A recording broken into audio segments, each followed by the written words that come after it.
Hello, my dear students. Welcome to our channel. Today we are continuing our chapter number 1, that is nutrition in plants. Students, in the previous video we have discussed about the mode of nutrition in the plants.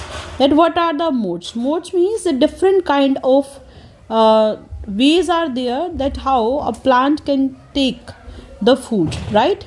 We know that an organism, if we will say, then organism have different kinds of mode of taking the food, right. Here we will talk about autotrophs. We are talking, auto means self, right? The food, if it is taken by the plant itself, right, by any organism, we say it is autotrophic mode of nutrition. And hetero means depending on another. It depend on another, then we say an organism, when it depend on other, we say it is heterotrophic mode of nutrition. So here, as we discuss that the plants always making their own food, they are making their own food only, right? They are taking carbon dioxide and water from the atmosphere, and that carbon dioxide and water they convert into glucose, right? Glucose plus they give energy. So this equation, when the carbon dioxide and water mix and give glucose and energy, we call this as photosynthesis. We call this reaction as photosynthesis, right? So with this concept we are continuing our chapter. So let's discuss now that here the other mode of nutrition in plants. In this, are we and other animals also a kind of parasites? So we were discussing about parasites, right?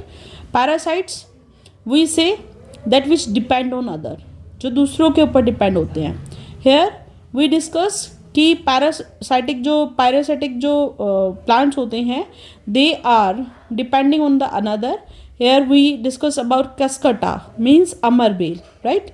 It does not have a chlorophyll. Mainly we say कि जो plant होते हैं उनके अंदर एक pigment होता है जिसको हमने क्या कहा था क्लोरोफिल.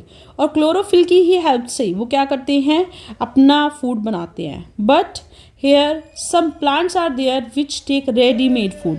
वो एक दूसरे के ऊपर डिपेंड नहीं होते, राइट? वो अपना खाना अपने आप नहीं बनाते, वो दूसरों के ऊपर डिपेंड होते हैं. तो जिसके ऊपर वो डिपेंड होते हैं उनको हम बोलते हैं होस्ट, राइट? जैसे अगर मान लो आप कहीं पर किसी के घर पे जा रहे हो and then if you take the food from others, right, तो जो वो प्रोवाइड करवाता है उसको क्या बोलते हैं, होस्ट बोलते हैं. तो कौन प्रोवाइड कर रहा है, दूसरे प्लांट प्रोवाइड कर रहे हैं. किसको प्रोवाइड कर रहे हैं, कसकटा को प्रोवाइड कर रहे हैं. तो यहाँ पर जो दूसरा जो प्लांट होगा जिसके ऊपर वो क्लाइंब करता है और उससे अपना फूड लेता है, उसको हम होस्ट बोलते हैं, राइट? और कसकटा यहाँ पर क्या बन जाता है, पैरासाइट बन जाता है. So here we discuss that are we and other animals also kind of parasites. So parasite is what? It is an organism that live on or in a host organism and get it food. एक ऐसा organism जो क्या हो, lives on और in a host, या तो organism के अंदर होगा, right? या फिर वो उसके ऊपर डिपेंड होता है और उससे अपना खाना लेता है from or at the expense of its host. Have you seen or heard of a plant that can eat animal? क्या आपने कभी ऐसे एनिमल का नाम सुना है जो प्लांट्स को ही खा जाते हैं, right?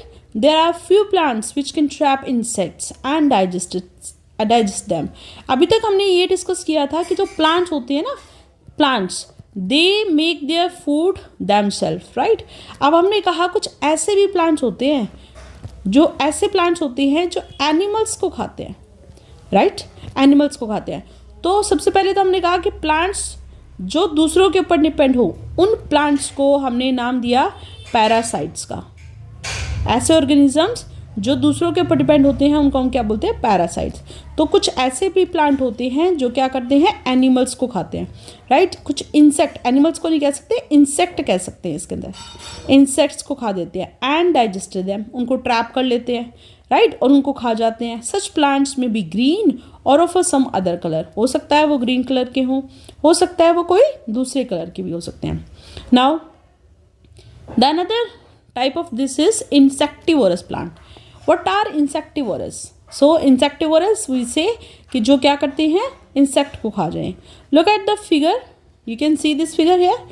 The picture like or jug like structure is the modified part of leaf. हमने अधिकतर जो लीव्स देखी हैं वो इस शेप की देखी है, right.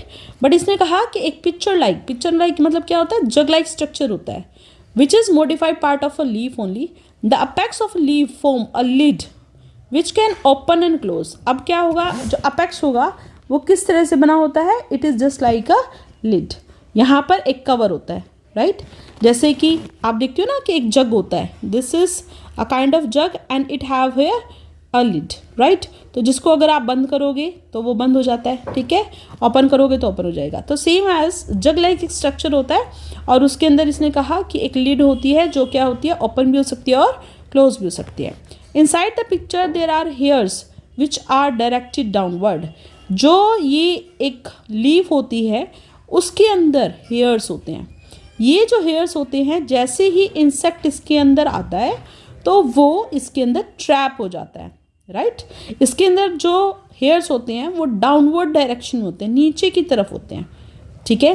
When an insect land in the pitcher, जैसे ही इंसेक्ट इस पिक्चर में आता है, द लिड क्लोजेज, ये लिड बंद हो जाती है and trapped insect get entangled into the hair. और इस तरह से क्योंकि हेयर डाउनवर्ड है तो वो उसके अंदर फंस जाता है, राइट. It get trapped into it and the insect is not able to come out from there.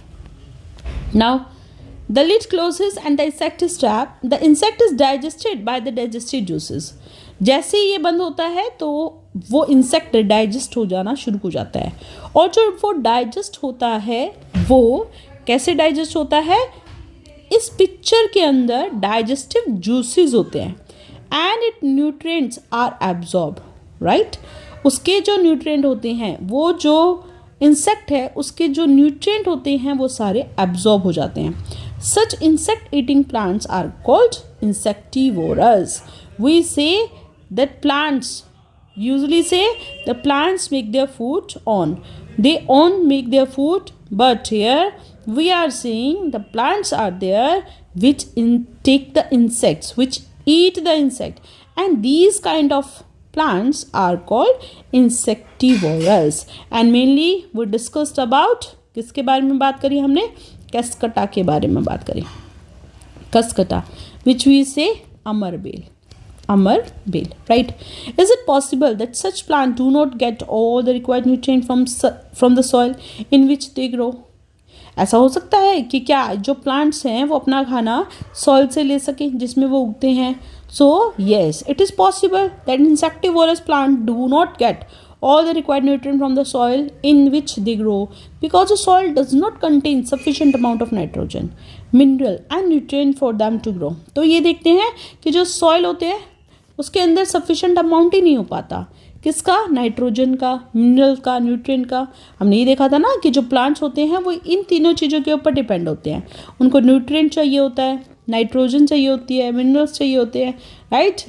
Previous video में हमने ये पूरा डिस्कस किया था कि किस किस चीज़ से क्या क्या ग्रो होता है.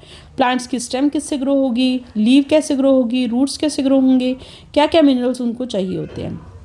नाउ हियर वी से कि वहाँ पर वो पॉसिबल ही नहीं हो सकता, प्लांट्स को ये सारी चीज़ें रूट्स से नहीं मिल पाती. Carnivorous plants eat insects and small animal in order to supply the nutrient including nitrogen, sulfur and phosphorus they need to survive, right. तो क्योंकि हमने कहा कि ये डिपेंड करते हैं दूसरों के ऊपर, ये एनिमल्स को खा रहे हैं, इंसेक्ट्स को खा रहे हैं, so that's why we are taking the name. उनको हमने क्या नाम दे दिया, carnivorous plants, carnivorous plants, right.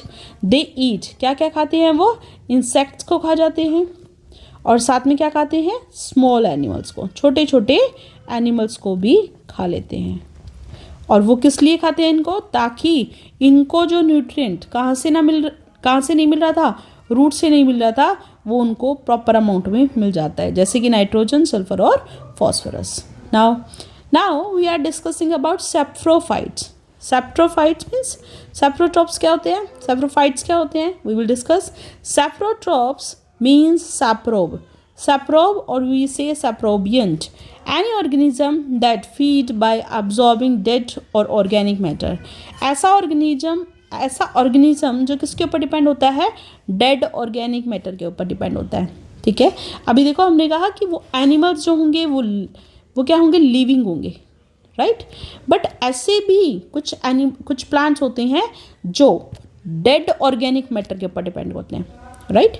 उनको जो बिल्कुल ऐसा होता है ऑर्गेनिज्म कोई भी एक बिल्कुल स्पॉइल हो चुका होता है, राइट, बट उसके अंदर कुछ न्यूट्रिएंट्स होते हैं, तो वो न्यूट्रिएंट क्या कर सकते हैं, दूसरे प्लांट्स उसको ले सकते हैं, राइट, कुछ ऑर्गेनिजम्स उनको ले सकते हैं। तो इस तरह से हमने कहा कि जो सैप्रोट्रॉप होगा वो क्या करेगा, ऐसा ऑर्गेनिज्म होगा जो किसके ऊपर डिपेंड होगा, डेड ऑर्गेनिक मैटर के ऊपर डिपेंड होता है। Most saprotrophs are bacteria and fungi, right, bacteria भी होता है इसमें और फंगाई भी होता है। Major saprotroph groups are, first is fungi. Fungi are among the most efficient at decomposing complex organic molecule and recycling those nutrients back into the cell, right? तो यहाँ पर इसने कहा फंगाई क्या होगा, यहाँ पर इसने कहा क्या होगा कि जो डिकम्पोजिंग ऑर्गेनिक मॉलिक्यूल्स को क्या करता है, रिसाइकिल करता है, right. Bacteria are well known decomposers of dead animals flesh and are efficient at converting animals tissue to the simpler organic substances. वो उनको कन्वर्ट करना शुरू कर देता है, धीरे धीरे क्या होते हैं वो कन्वर्ट हो जाते हैं, और किस में कन्वर्ट हो जाते हैं, सिंपलर ऑर्गेनिक कंपाउंड्स में. So these are the saprotroph.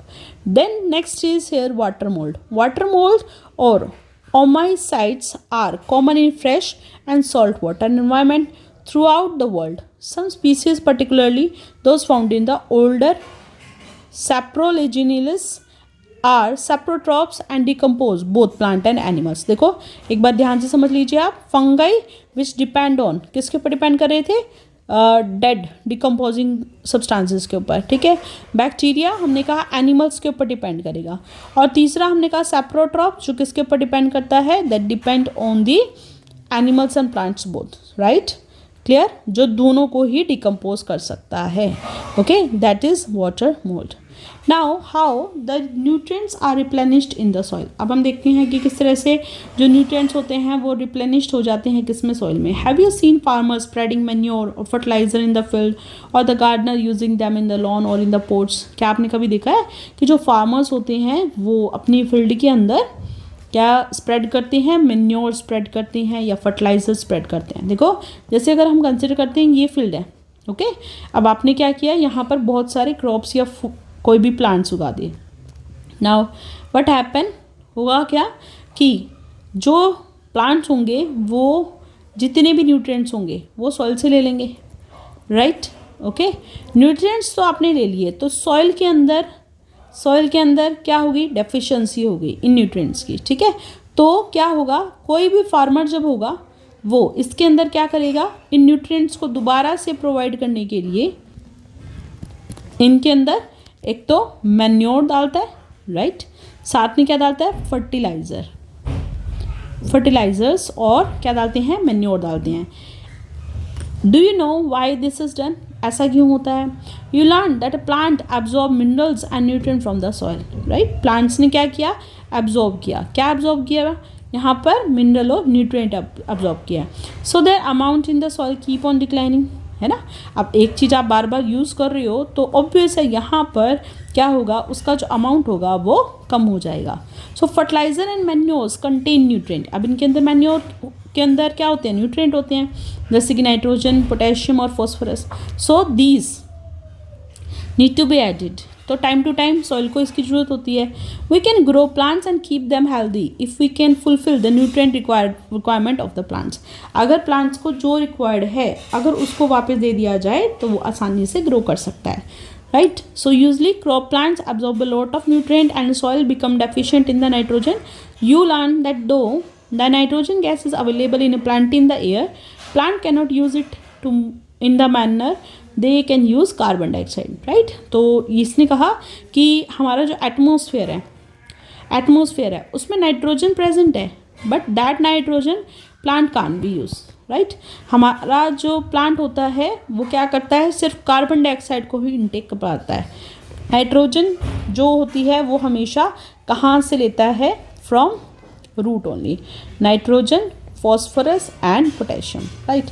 Now here they need nitrogen in soluble form. अब प्लांट को नाइट्रोजन चाहिए, वो एटमोसफेयर से नहीं ले रहा, तो वो कहाँ से ले रहा है? इन दी soluble form. The bacterium called rhizobium can take atmospheric nitrogen and convert it into the usable form.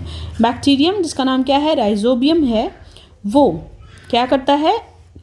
Atmospheric nitrogen को लेता है और उसको यूजेबल फॉर्म में कन्वर्ट कर देता है. But rhizobium can not make it own food, लेकिन वो अपना खाना अपने आप नहीं बनाता. So it often live in the root of gram, peas, moong, bean. तो आपने देखा होगा कि जो भी फील्ड होती है, राइट, जहाँ पर क्रॉप्स उगाई जाती हैं, उनके साथ क्या क्या उगाया जाता है? ग्राम्स को उगाया जाता है, पीस को उगाया जाता है. क्यों होता है ऐसा? क्योंकि ये जो होते हैं वो प्रोवाइड करते हैं, किसको प्रोवाइड करते हैं?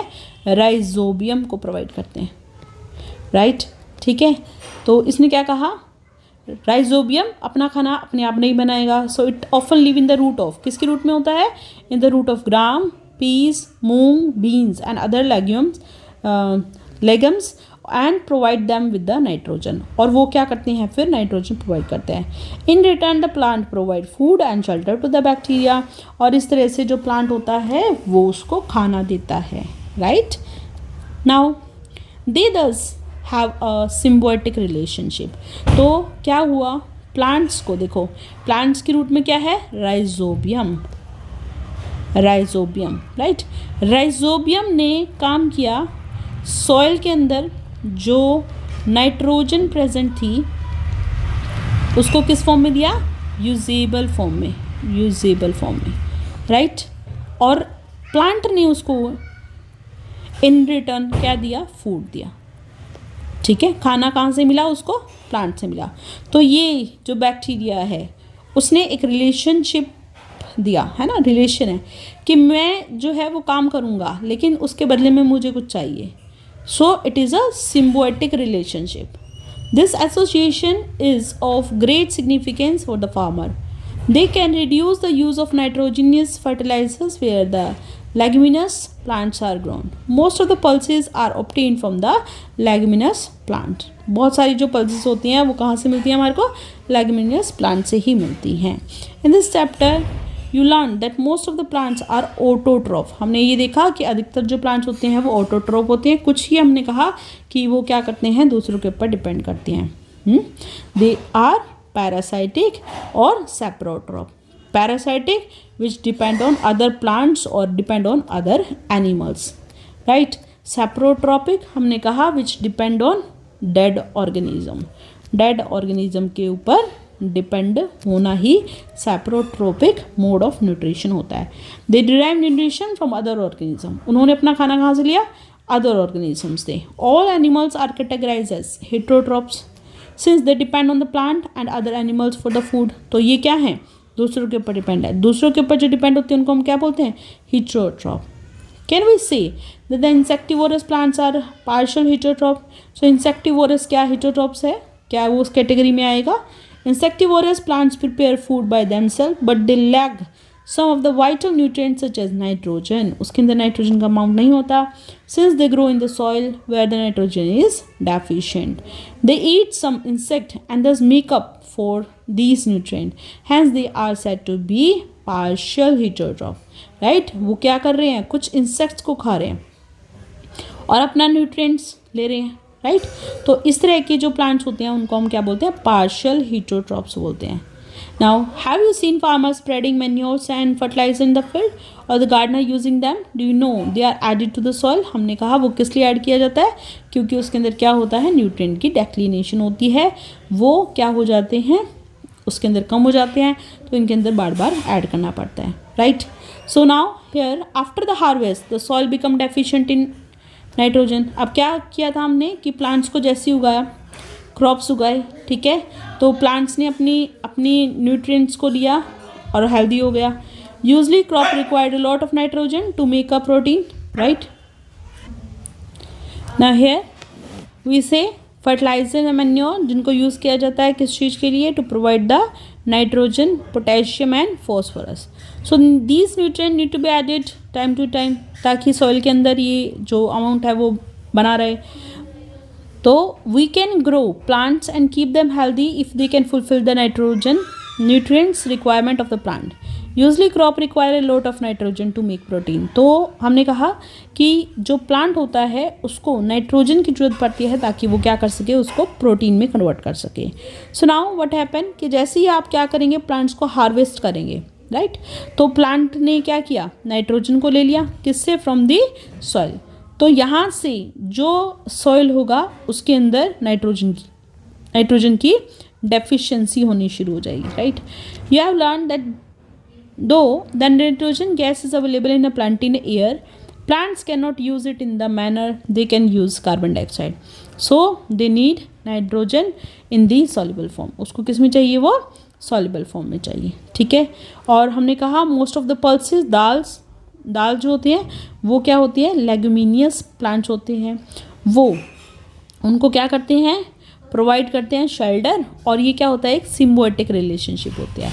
This association is of great significance for the farmer. तो फार्मर को दोनों चीज़ें मिल रही हैं, उनको दाल भी मिल रहा है, राइट. उनको दाल से भी मिल रही है, लेगुमिनियस प्लांट्स भी मिल रहे हैं, और साथ में क्या कर रहा है, सॉइल को भी क्या मिल रहा है, न्यूट्रिएंट भी मिल रहे हैं. They do not need to add nitrogen fertiliser to the soil in which the leguminous plants are grown. ऐसे प्लांट्स जहाँ पर जो क्या होते हैं, लेगुमिनियस होते हैं, वहाँ पर उनको फर्टिलाइज़र ऐड नहीं करना पड़ता. So you have learned that most of the plants are autotroph. Only a few plants adopt the mode of nutrition, जैसे कि parasitic और saprophytic, right. तो वो किसके ऊपर डिपेंड होते हैं, प्लांट्स किसके ऊपर डिपेंड होते हैं, प्लांट्स के ऊपर और एनिमल्स के ऊपर. Now let's understand the activity of this chapter. Activity is aim to show that only the green plants can photosynthesis. Green plants he photosynthesis को कर सकते हैं, right. तो material what is required here, a leaf with the 2 color, beaker stand, Bunsen burner, water, test tube, ethanol and iodine solution. Now fill 3/4 of the beaker with the water. हमने क्या किया, एक beaker लिया और उसको 3/4 किससे भरा, पानी से. Keep it boiling. Place a leaf in the boiling water for about 2 minutes. 2 minute तक उसके अंदर लीफ रखो. This will cause breaking down of the cell wall. जैसे आप उसको बॉइलिंग उसमें रखते हैं तो सेल वॉल ब्रेक होना शुरू हो जाता है, right. You can see here this is plant leaf, right. Plant leaf को हमने क्या किया, इसमें रखा. सो हियर जो भी होगा वो सेल वॉल होगी, वो ब्रेक होना शुरू हो जाएगी. Fill 3/4 of a test tube with alcohol. Take out the leaf and put it in a test tube. Place this test tube in a very hot water for about 10 minutes. As the alcohol warm up, it will remove chlorophyll from the leaf partially and make it almost colorless. जैसे आप उसको alcohol में रखोगे तो उससे chlorophyll का amount कम हो जाता है, ठीक है. वो क्लोरोफिल को हटा देता है, और क्लोरोफिल को हटाने पर जो लीफ होता है उस क्या हो जाता है, कलरलेस हो जाता है, ठीक है. Now after 10 minute remove the leaf and dip it in the warm water for a few minute and so that the leaf become soft. Now place the leaf on a white colour tile. अब उसको white colour tile पे रखो, उसके अंदर iodine solution डालो. Now what you observe, only the green portion of the leaf will turn blue black in the colour. तो आप देखेंगे कि जो ग्रीन पोर्शन होगा लीफ का वो क्या हो जाएगा, ब्लू ब्लैक कलर हो जाएगा. इट मीन्स वहाँ पर क्या होगी, photosynthesis, right. It means the starch is present only in the green area of the leaf, hence only the green leaf can photosynthesis and make food. तो हमने ये देखा कि जो ग्रीन लीफ होता है वो ही फोटोसिंथेसिस करता है.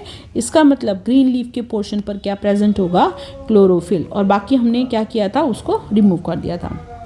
Now let's understand activity 1.2 to find out if the light is necessary for photosynthesis or not. क्या photosynthesis के लिए लाइट ज़रूरी है या नहीं है. leaves still attached to the plant. here you can see in the figure, this is here aluminium foil में यहाँ पर लिख रखा है leave still attach to the plant. कई बार आप देखते हैं कि अगर यहाँ पर आप एक्टिविटी करेंगे तो ज़्यादा चीज़ें समझ में आएंगी आपको कि अगर आप उसको कवर कर दें, लाइट अगर उसके ऊपर फॉल नहीं कर रही तो क्या ऑब्जर्व होगा. So here observation, the covered portion of the leave does not turn blue black. आपने क्या किया है, एल्यूमिनियम फॉइल से कवर कर दिया, right. Now there was no starch formation in the covered part. Covered part में कहीं पर भी स्टार्च की फॉर्मेशन नहीं होगी. So this part did not turn blue black. अब ब्लू ब्लैक क्या सिग्निफाई करता है? ब्लू ब्लैक से ये पता चल जाता है कि इसके अंदर क्या होगा, स्टार्च फॉर्मेशन होगी या नहीं। स्टार्च फॉर्मेशन कब होती है? जब फोटोसिंथेसिस की प्रोसेस होती है। So hair light is necessary for photosynthesis. Now let's understand activity 1.3 to study the growth of fungi. Material required: a piece of bread, water and a box with a lid. Moisten the bread with the water and keep it in a closed box. आपने क्या किया, bread को गीला करा और उसको box में रख दिया, right. You will see whitish green and brown patches on the bread. उसने देखा कि यहाँ पर ब्लैक कलर के और वाइट कलर के पैच बनना शुरू हो रहे हैं। Observe these under strong magnifying glass. Draw the structure of what you see. The patches are formed due to the growth of fungus. आप देखते हैं कि ये जो फंगस बनती है उसकी वजह से उसके ऊपर पैचेस की फॉर्मेशन होती है, right. So with this we have completed our exercise, our chapter. If you like the video, please share it with your friends. Thank you. Bye bye.